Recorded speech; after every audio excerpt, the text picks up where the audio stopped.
Good night's sleep. I just woke up. I feel fantastic. And I didn't even have a coffee yet. So the question is, what should it be today? Should it be red or should it be white? Oh, no, I did not mean it that way. How can you even think about that? No. It wasn't a referral to the title of our Buerre Blanc sauce, which I will show you today, because Buerre Blanc is a real chameleon when it comes to matching it with wine. And in this video, I want to show you how this quick and easy sauce is made and how you can flavor and wine match it with countless different wines in different ways.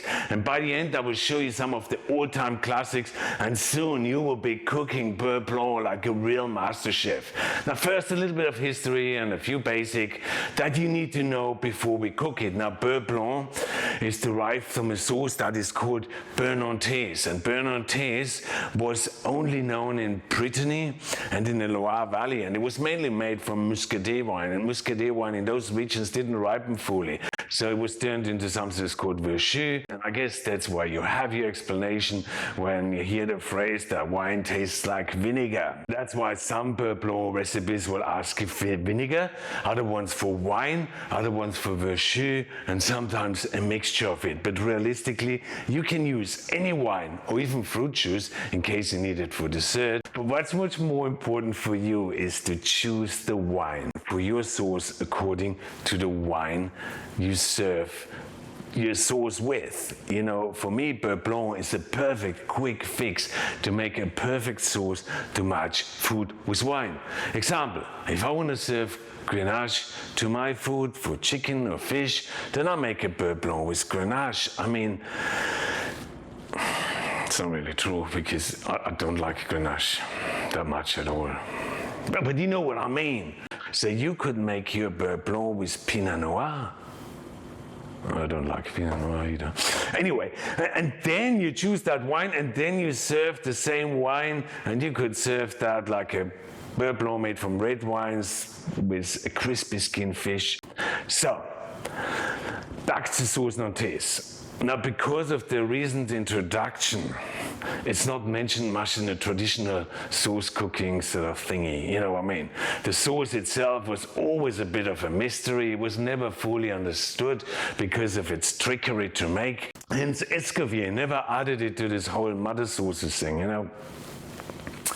I mean, don't get me wrong, but I personally feel that that whole mother sauce stuff could do with some serious updating. I mean, like, what about vinaigrettes, extracts, distillations, fermentations, essences, foams, airs, and of course Buerre Blanc? I mean, surely, this should be included by now, especially since a lot of those old cloggy, gelatinous, floury sauces have had their time and no one ever bothers with them anyway.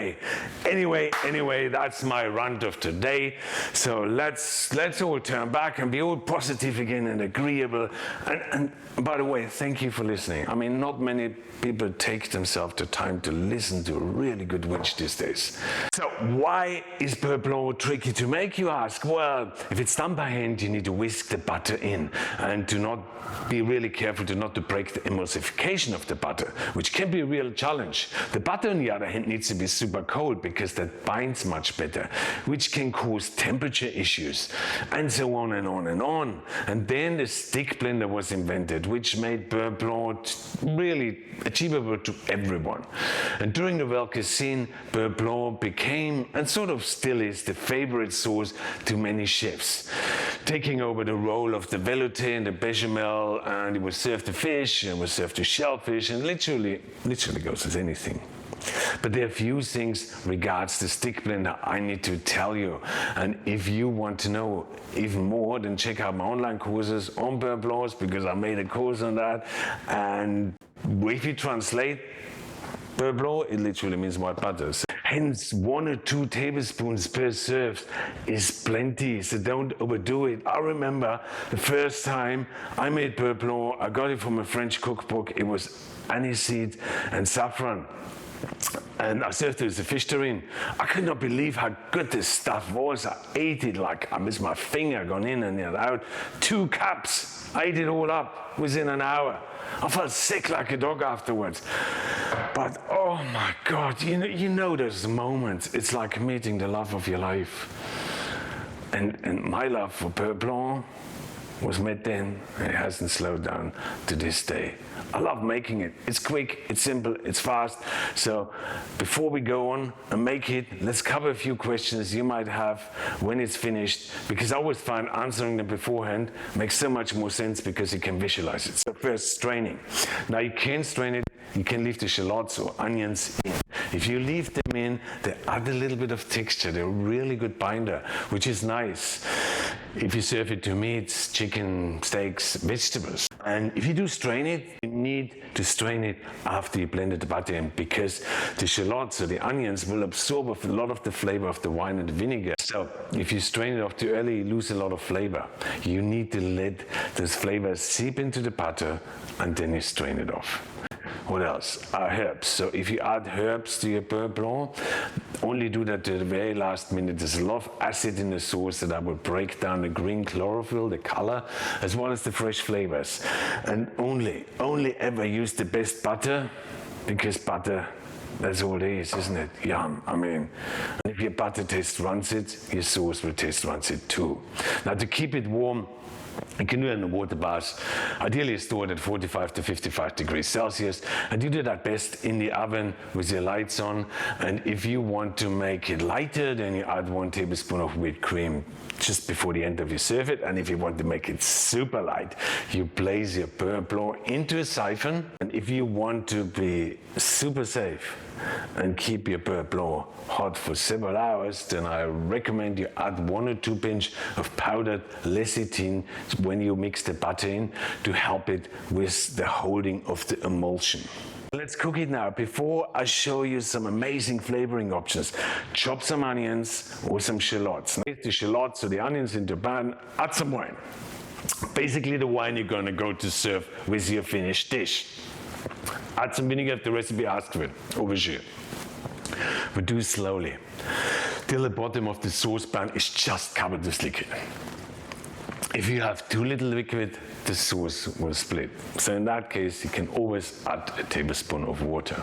If you haven't reduced it enough, and you end up with a really, really liquid sauce, and it will never thicken because you have too much liquid in it. So really, it's tricky. Just look what I do here and how much liquid I have here. And that's what you should be having. That's a good guide. And then you start adding your butter little by little. Do not use a stick blender straight away, because the spinach can be too high and you can break your sauce right in the beginning. Instead, get a whisk and gently whisk the butter in by hand. And when you then find that half or most of the butter is melted, then you get the stick blender in and then you bind it with that. Then you strain it or not strain it. Then you salt it and season it with pepper if you want to. And just before serving, you add the herbs and you add the flavors, and here we go. There's your Buerre Blanc.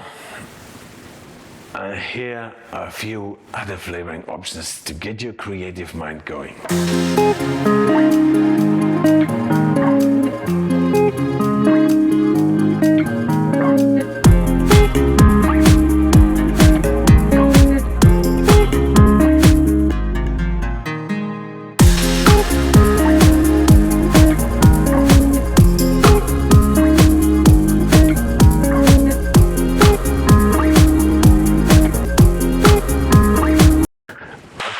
So that brings me back to my question at the beginning. What should it be, red or white or even rosé? You decide that when you make your sauce. And thank you so much for watching, and check out my video on how to match sauce with food. And I look forward to seeing you next time.